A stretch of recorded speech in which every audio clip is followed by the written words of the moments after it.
Hey guys, welcome to Bobcat Sports Talk. I'm Jessica Carter here with Jay Riley and Trey Howard. So this week coming up, Monday, Jones basketball is going to take on Alabama Southern. This Monday coming up at 6 o'clock, men and women. So go support the Bobcats and hopefully we'll take in 2 wins under our belt. So this past weekend, SEC football, we had Auburn take on Georgia and Mississippi State take on Alabama. I had the pleasure of going to the Alabama versus Georgia game, which was crazy, the ending. I mean, everyone was just so excited. It was the greatest game to be at in SEC, I think, that weekend. And then Mississippi State versus Alabama. Trey actually got to go to that, so he gets to give you some hands-on stats there.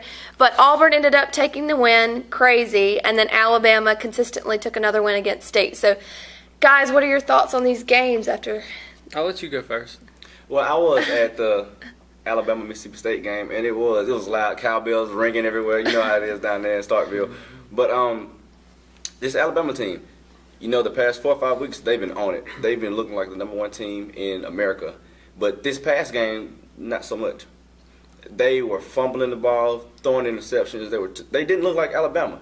And honestly, if Mississippi State's quarterback, Dak Prescott, they had Tyler Russell, but he's not as fleet of foot as Prescott is. Right. And they had to change the playbook a little bit for more passing, instead of the read option and everything. So if they had that going, they got in the red zone a couple of times and they should have scored. Honestly, I think the score should have been 24-20 because Mississippi State's defense came to play.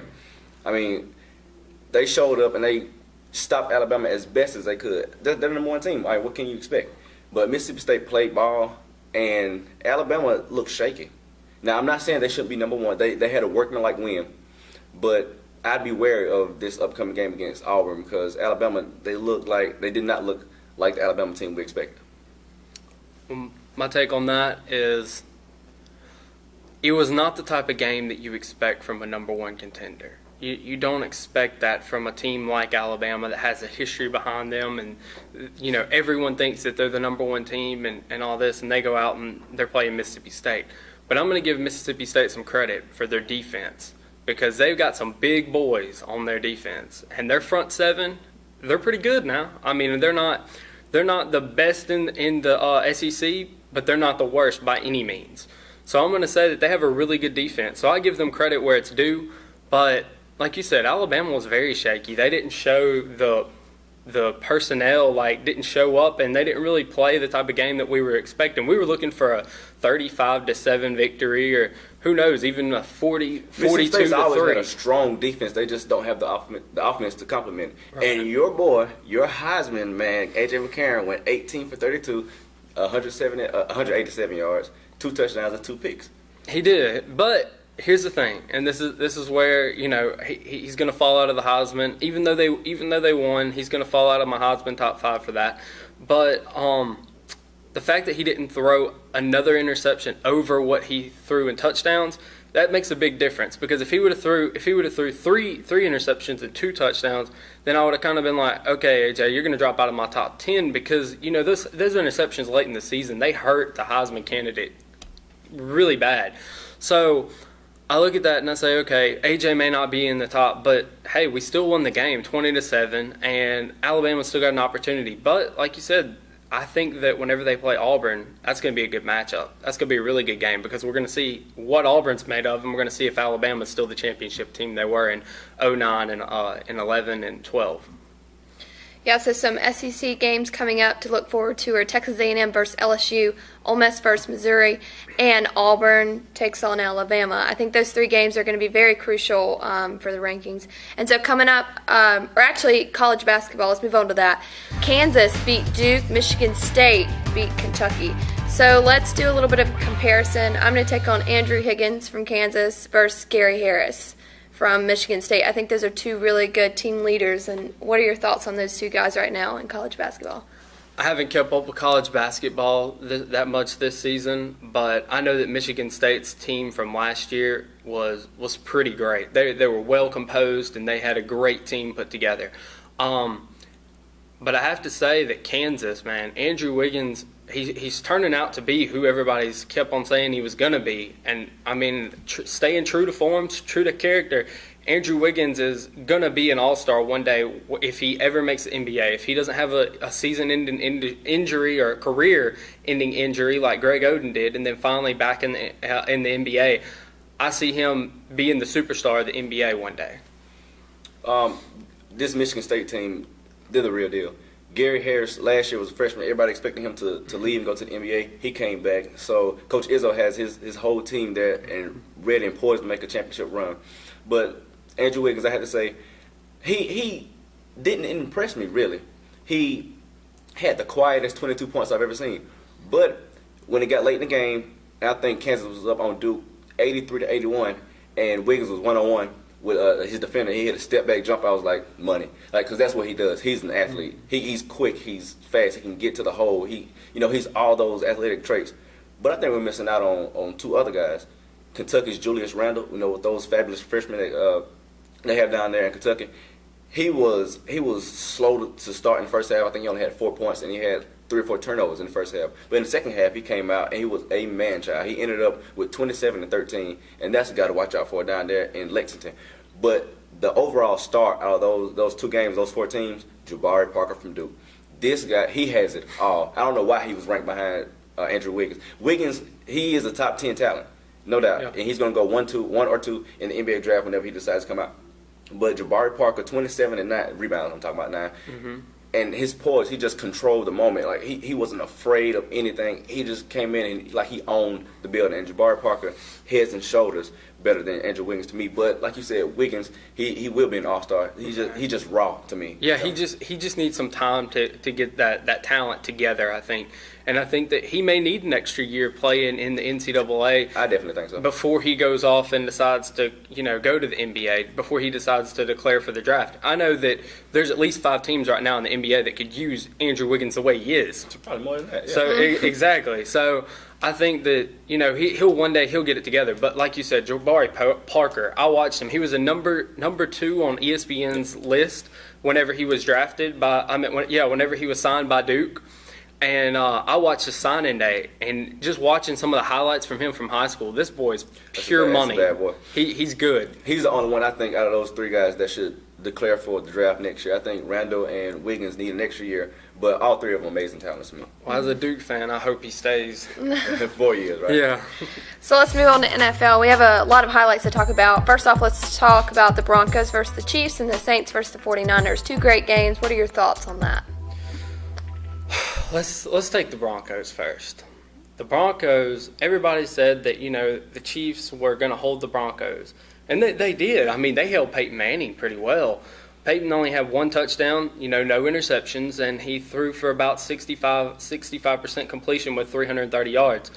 It was a good day, but it wasn't a Peyton Manning day. It was, he looked like Alex Smith out there, really. Like, he did. He looked like Alex Smith against another defense. So I wasn't really impressed with the way that things went, but Peyton was clutch when it mattered. That was a big thing. Peyton was clutch when it came down to the game on the line, and it never really, I don't think, came down to the game on the line. It felt like it could be that way, but the whole entire game, it was like, since the first quarter, the Broncos were in control. From the first quarter, and when they went up 10-0, it was like, okay, you had the Chiefs playing comeback ball. They were just trying to come back. And Peyton Manning just kept on, throwing clutch passes. And even though he didn't rack up 4 or 5 touchdowns, he still did what it took to win the game, to seal it. And I was really impressed with Monte Ball. Monte Ball, he did have a fumble, and, I do blame him with that. But besides that, he ran pretty well. He had, I want to say, about 7 or 8 carries, and he had 2 touchdowns, and those were, just gimmies in the end zone with about 5 to 4 yards out. But he still looked like a lot better player than he had originally been whenever he started the season with Denver.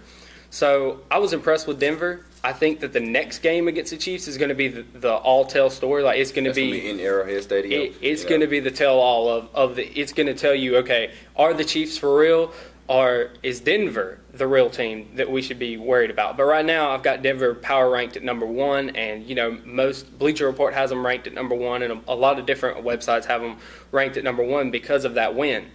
Now, we don't know if that's, the end of it, or if, Denver's going to come out and lose their tail to the Chiefs, because Alex Smith is not a joke. He's a good quarterback, solid. This was the game of the week for the NFL, and it was a game. It was a really good game. And all throughout the game, like you said, the Broncos had control, but I had the feeling that this is the moment. I don't know when the moment was, but the Chiefs was going to make that comeback, and they just never could quite pull it off. But both teams played similarly, actually. Both of them had 24 first downs. The Broncos ran 3 more plays only than the Chiefs did. And like you said, Peyton Manning only had 323, I want to say, and he had a touchdown. Actually, Alex Smith, I think, he had 2 touchdowns, 21 for 45 with 2 touchdowns. Peyton Manning was, in this game, an above-average game manager, if I can call him that. But that's not a bad thing. He didn't go out there and try to do too much. He just used the weapons he had. And he didn't do not enough. He did just enough. Is how I felt. The Chiefs, I want to say, they couldn't quite punch it in like the Broncos did. They had 2 rushing touchdowns, and the Chiefs got in that area, but they couldn't quite get it in. That's the only problem I have with the Chiefs. They have an excellent running back in Jamal Charles, but he could not quite break free of that Broncos defense, and that's the only reason the Broncos came away with this win. I don't think the Chiefs are. People were saying they're the worst 9-0 team they've ever seen, but I don't think they are that bad. Everybody's going to lose, and the 72 Dolphins can go and pop their champagne since the last undefeated team lost or whatever. But look, I'll tell you who I credit that win with. That's Broncos' offensive line. The offensive line is the only reason that the Broncos won that game. They showed some panache. I don't know. They protected Peyton Manning like I've never seen him protected before.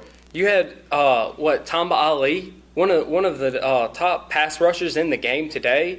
Got quick legs, quick speed, he's got a spin move he can use on you. Couldn't even get to Peyton Manning. So with seeing what they did, Ryan Clark and all the other guys, Luis Vasquez, I want to say, is one of them. But they just protected Peyton Manning, and that's the story. And the Chiefs couldn't play their game. The Chiefs' game is not putting up 1,000,000 points. They have to play field position game, and keep the other offense off the field. And they could not quite do that. And I think they will do that in their next meeting in Arrowhead Stadium. But for right now, great win for the Broncos. They looked good. The Chiefs did not look bad. They just were bested by the Broncos. There's no shame in no game. Right. Well, that wraps up most of our thoughts on all the sports this past week. So, guys, what are your final words that you want to leave with? I think I'm going to talk about the Auburn game versus Georgia because I've never seen so much luck in one game. I've never seen a team come so close to victory just to have it stolen out from underneath them. By 1 point. In a comeback effort. It was a comeback effort. One play, I want to say 23 seconds was left on the clock. It may have been a little bit more. I may be wrong about that, but I know there were at least 20 seconds left on the clock in the game. And then you have this young quarterback from Auburn, number 14, in the back, throws this pass. It's way too short, almost picked off by Georgia. And as an Alabama fan, I hate Auburn. So I'm sitting there, they're about to win by 1 point. It's one of the greatest comebacks I've seen in forever. And then, boom, the pass is flipped up into the air. And you got, I don't remember who it was, but there was this guy that, you rarely hear about playing for Auburn. Wide receiver goes out, catches the ball, and then in the press conference, like after he's already ran it in, they've won the game, you hear the quarterback say, Nick Marshall. Marshall's like, yeah, man. He makes it sound like he meant to do that. There's no way that he meant to. There's no way that he meant to do that. We had that drawn up all the way. But if you watch the Sports Center, he had overran the ball and everything. The only way he could have caught it was for it to be tipped to him, man. That was ridiculous, dude. But you know what? Props to him for catching the ball. As much as I can't stand it, that was a good catch. The shock on his face when he made the touchdown was the shock on my face and everyone else's face that was watching the game. We were like. But it's really special when the person that ran the touchdown is shocked. It's like that wasn't planned. It was crazy. My final word. Earlier last week, Michael Jordan did an interview, and they asked him who would he pick the other 4 players he would pick to be on his pickup team. Mm-hmm. And he chose as his point guard to be Magic Johnson, himself, of course, Scottie Pippen, James Worthy, and Hakeem Olajuwon. and that's He a got pretty good some team. of them wrong. But that's not the team I would pick for a pickup game. My team, of course, I'm going to pick Michael Jordan as my shooting guard. There's no debate there. But as my point guard, I'm not going to go Magic Johnson. I'm not going to go John Stockton. I'm not going to go any of those guys. The guy I'm going to choose, Chris Paul. Gary Payton. Oh, I'm my tell you why. gosh. In his prime, Gary Payton was the glove. I don't need Gary Payton to score. I don't need him to assist. I need him to lock down your point guard. And once he does that, I have scoring. I have Michael Jordan as my shooting guard. He's going to score. As my three-man, my small forward, LeBron James. Because who is going to guard him? Is Scottie Pippen going to lock LeBron James down? I don't think so. Who he going to put on? Who is he going to put on? Not Michael Johnson. Magic Johnson. Are you going to put Magic Johnson on LeBron James? No. He's versatile. He can play. He can defend any spot. I'll give you that. As my forward, I have Tim Duncan. He's arguably the greatest power forward that ever played the game. From 17 feet in, money. He has that bank shot and all that. And I don't think it's a debate. Stephen A. Smith picked Kevin McHale, but I think that's before my time, so I don't know. But what I've seen in Tim Duncan, that's the guy I got to go with. And my center position was kind of hard. I didn't know if I want to go with Kareem Abdul-Jabbar, if I wanted to go Shaq, or if I want to go Dikembe Mutombo. I don't know. But I think I'm going to stick with Kareem because he had the skyhook was the most unstoppable move in basketball. Like nobody could touch him. Yeah. So that's the five I'm going to go with. Gary Payton, Michael Jordan, LeBron James, Tim Duncan, and Kareem Abdul-Jabbar. Okay, well, I'll sum mine up real quick. I agree with you almost completely, but I'm going to take Magic. Okay, Magic's going to be my point guard. My shooting guard, quite obviously, is going to be the greatest of all time, the GOAT, Michael Jordan. You can't argue with him. And as much as I hate to say it, LeBron James, because he's undefendable. Everybody knows it. So I'll take him any day. And my power forward, I'm still going to go with Tim Duncan because he's got 4 rings, and he showed why he has 4 rings. He's still playing like a maniac, as old as he is, and it's just really impressive what he's done. And I'm going to agree with you. The only thing I'm going to change is my point guard because I think that Magic had what it took. I think that compared to Gary Payton now, Magic played really solid defense too. I mean, it's no comparison. Magic Johnson was like the general. He's 6'9". He's seeing over every defender he has, so he just make plays. I just want Gary Payton because he's an excellent defender. Like, he was quicker on his feet. I need him to lock down. I don't need. See, you get too much scoring. Like if you put all the stars on one team, so that's why I didn't want to go like scoring but point guard position. I'm just trying to think of every aspect of the game: defense, 3-point shooting, scoring, all that. So I almost went Wilt Chamberlain as my center because he was money on the inside, but I stick with Kareem Abdul-Jabbar. All right. Well, that wraps up all the topics we have to talk about and all the thoughts on every game that went on in sports. And so please cheer on our Bobcats this week coming up as they take on Alabama Southern Monday at 6 o'clock. Thank you for joining us this week on Bobcat Sports Talk. I'm Jessica Carter here with Jay Riley and Trey Howard.